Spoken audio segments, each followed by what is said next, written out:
아름답고 너무나 귀한 날, 오늘도 주님과 함께 걷는 복된 날이 시작이 되었죠. 요한복음 16장 15절부터 13절까지 말씀 함께 몇 절 안 돼요. 녹음을 계속 듣기 전에 정말 1, 2분이면 읽을 수 있어요. 집중해서 이 말씀을 좀 읽고 나서 녹음의 내용을 들으면 훨씬 더 좋을 것 같아요. 자, 무슨 말씀을 하시느냐. 굉장히 중요한 얘기를 여기서 하세요. 지금까지는 예수님이 인간의 언어로 이야기를 해야 되니까 어쩔 수 없이 비유로 말씀하실 수밖에 없었어요. 뭐 사람의 영역에 속하지 않은 그 차원을 넘어서는 얘기를 사람의 언어로 어떻게 이야기하겠어요. 그러니까 이야기하고 싶은 내용과 관련성이 있는 그런 것들을 예로 들면서 말씀을 많이 하셨죠. 그런데 이제 자신이 죽음과 부활을 넘어서 성령으로 다시 오실 때는 직접 이야기를 할 거다. 직접 우리의 영 비춰주신다는 거죠. 그런 일이 사실 일어나는 거예요. 내게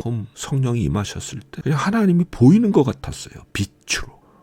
그 어떻게 더 설명을 못 하겠는데 그냥 빛이 내게 오셨는데 그분이 하나님이신 것을 알겠더라고요. 그 무슨 다른 설명이 필요하겠어요. 그런 일이 일어날 거라는 거죠. 그 다음에 또 그날에 어떤 변화가 있을 거냐. 이제는 구하는 주체가 내가 아니라 너희가 될 거다. 26절에 그렇게 말씀하시죠. 내가 이제 너희를 위해서 아버지께 구하지 않을 거다. 왜? 그날에 너희가 내 이름으로 아버지께 직접 구할 것이기 때문이고 27절에 보면은 아버지께서는 너희를 사랑하셔서 어떻게 하실 거다? 너희에게 내 이름으로 구하는 것을 주실 거다라는 말씀이 사실 이어지는 거죠. 그러니까 제자들이 뭐 알아들은 채를 해요. 실제로 알아듣지 못했죠. 우리도 못 알아들어요. 많은 그리스도인들이 모든 것은 하나님이 하신다. 그게 좋은 신앙인 줄 알고 자기가 기도하고 자기가 믿음으로 행동해야 할 것까지도 안 해요. 하나님이 하신다고 하면서. 그런 경우가 많죠. 그러면은 내가 죄 짓는 것도 하나님이 하시는 거예요? 그거 아니잖아요. 내가 믿음으로 결단하고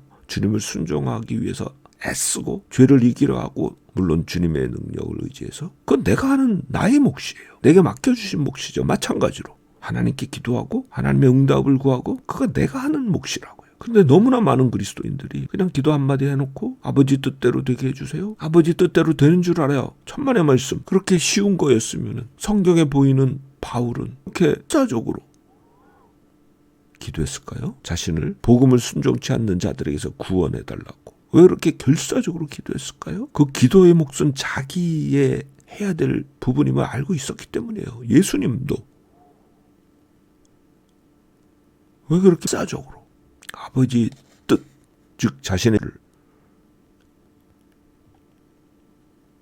이루어 주시도록 그렇게 기도하셨을까요? 하나님 뜻대로 어차피 내가 죽고 부활할 거니까 살아날 거니까 그대로 되겠지라고 그렇게 편안하게 계시지 않았던 이유가 뭐예요? 그 기도의 몫은 예수님 자신에게 자신의 어깨에 걸려 있었던 거를 정확하게 알고 계셨기 때문이죠. 근데 많은 그리스도인들은 너무 오해를 해요.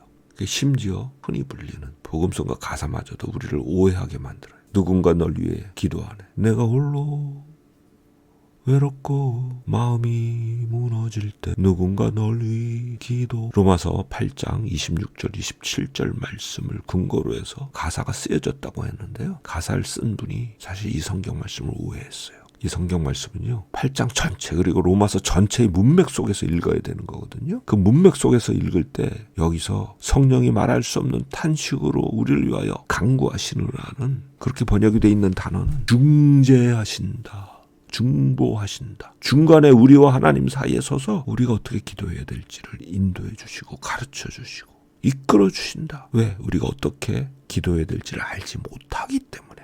그러나 여전히 기도의 우리에게 있는 거죠. 근데 그거를 철저하게 오해를 했던 거죠. 우리는 예수께서 죽으시고 부활하셔서 위험의 보좌 우편에 앉으실 때 우리도 함께 앉히심을 받은 그런 자들이거든요. 보좌에 앉는 거는 거기서 쉬기 위한 게 아니에요. 보좌에 앉은 거는요. 거기서 다스리기 위한 거예요. 우리도 예수님과 함께 다스리는 자가 된 거예요. 보좌에 앉아서 예수님은 다스리고 우리는 놀고 있는 게 아니고요. 어떻게 다스리느냐? 우리의 믿음의 기도로.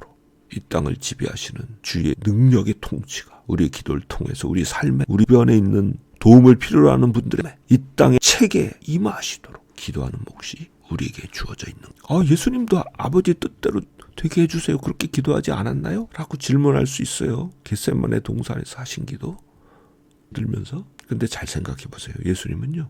아버지 뜻이 뭔지 알았나요? 몰랐나요? 예수님은 명료하게 알았어요. 자신이 죽으시고 부활하셔야 되는 그 길이 아버지의 뜻임을. 근데 자신은 그게 너무 무섭고 싫었어요. 그런데 이제는 내가 너무 싫고 무섭지만 그 십자가의 길을 가겠습니다. 그런 순종의 기도를 드리셨던 거지. 그냥 기도 한마디 그냥 될 대로 되게 해주세요. 그런 기도를 드리신 게 아니었어요.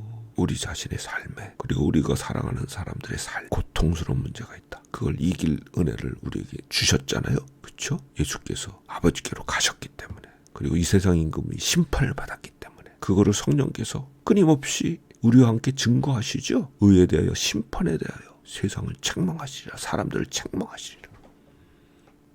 즉 그가 통치하심이 이 세상 임금이 심판받았음을 우리가 믿음으로 전진할 때마다 우리 삶 속에, 우리가 사랑하는 사람들의 삶 속에 이 세상의 최고의 주의 통치하심의 권능이 나타나면서 예수께서 참으로 왕되심을 드러내게 되는 거예요. 근데 몫이 이제는 너희에게 있다. 그렇게 말씀하신 게 바로 26절이죠. 내가 너희로 위하여 아버지께 구하지 않을 거다. 그러나 너희가 직접 내 이름으로 아버지께 구할 것이기 때문이다. 이 세상에서 당연히 환난을 당해요. 그리스도인들도 환난을 당해요. 세상 사람들하고 똑같이 추가적으로 당해요. 원수가 믿음의 사람들을 공격 대상으로 삼으니까. 그러나 겁낼 일이 없어요.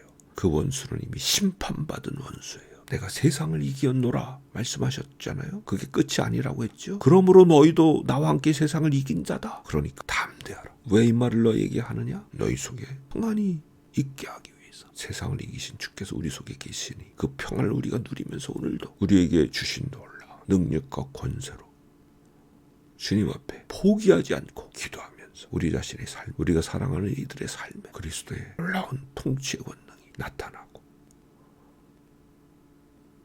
하나님의 영광이 드러나는 아름다운 일을 오늘도 보는 복된 하루 되기를 간절히 바랍니다. 할렐루야. 아멘.